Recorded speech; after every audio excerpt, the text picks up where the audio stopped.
আল্লাহ রাব্বুল আলামিন যুগে যুগে অসংখ্য অগণিত নবী কোন কারণে কোন উদ্দেশ্যে পাঠিয়েছেন, এই উদ্দেশ্য সম্পর্কে আমাদের জানতে হবে।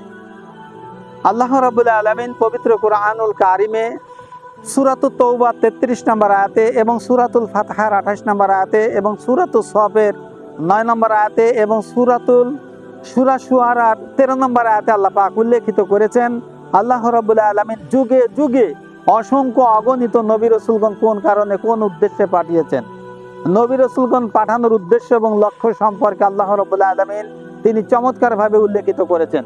আল্লাহ পাক তিনি ঘোষণা করেন, হুয়াল্লাযী আরসালা রাসূলাহু বিল হুদা ওয়া দীনিল হক লিইয়ুযহিরাহু আলা দ্বীনি কুল্লিহি ওয়ালাউ কারিহাল মুশরিকুন। আল্লাহ রাব্বুল আলামিন তিনি বলেন, তিনি সেই মহান সত্তা যিনি তার রাসূলকে সত্য দ্বীনে হক সহ দুনিয়ায় প্রেরণ করেছে। রসুলের দায়িত্ব এবং কর্তব্য হলো মানব রচিত সকল মতবাদ, সকল আইনকে উৎখাত করে দিয়ে আল্লাহর এই জমিনে আল্লাহর দ্বীন তথা ইসলামকে বিজয় শক্তি হিসেবে প্রতিষ্ঠিত করবে। ওয়ালাউ কারিহাল মুশরিকুন, চাই তা মুশরিকদের কাছে যতই অপছন্দ হোক না কেন। সুতরাং নবী রাসূলগণ এই দায়িত্ব পালন করতে গিয়েই বাতিলের পক্ষ থেকে তারা আঘাতপ্রাপ্ত হয়েছে। নবী রাসূলগণকে বাতিল শক্তি তাদেরকে গুম করেছে, তাদেরকে হত্যা করেছে, চক্রান্তের জালে আবদ্ধ করে তাদেরকে দেশ ছাড়া করেছে। সুতরাং বর্তমান প্রেক্ষাপটেও আমরা যদি আল্লাহর জমিনে দ্বীন কায়েম করার জন্য যদি কাজ করতে যাই, তাহলে বাতিলের পক্ষ থেকে এক শ্রেণীর লোক এই যারা দ্বীনের কাজ করবে, দ্বীনের যারা মুজাহিদ, তাদের উপর নির্যাতন, নিষ্পীষণ, জুলুম, নির্যাতন, অবিচার করবে, এটাই স্বাভাবিক। আর যারা এই দ্বীন কায়েমের পথে যারা অবিচল থাকবে, আল্লাহ রাব্বুল আলামিন তাদেরকে জান্নাতি বলে বা তাদেরকে জান্নাত দেবে বলে আল্লাহ তাআলা ঘোষণা করেছেন।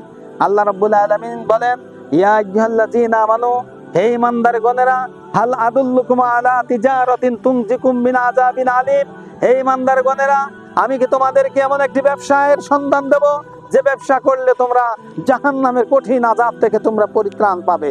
সেই ব্যবসাটি হলো এই, তুমিনুনা বিল্লাহি, তোমরা আল্লাহর প্রতি ঈমান আনবে, ওয়া রাসূলিহি, এবং রাসূলের প্রতি বিশ্বাস স্থাপন করবে, অতুজাহিদুনা ফি সাবিলিল্লাহ, এবং তোমাদের জান, তোমাদের মাল দিয়ে আল্লাহর জমিনে দ্বীন কায়েম করার জন্য তোমরা কাজ করবে। আর এই কাজটা যদি করো, ইয়াগফির লাকুম যুনুবাকুম, তোমাদের তামাম জীবনের সকল গুনাহ খাতা আমি আল্লাহ তাআলা মাফ করে দেব, ওয়া ইদখিলকুম জান্নাত, এবং আমি আল্লাহ তাআলা তোমাদেরকে জান্নাত নসিব করে দেব।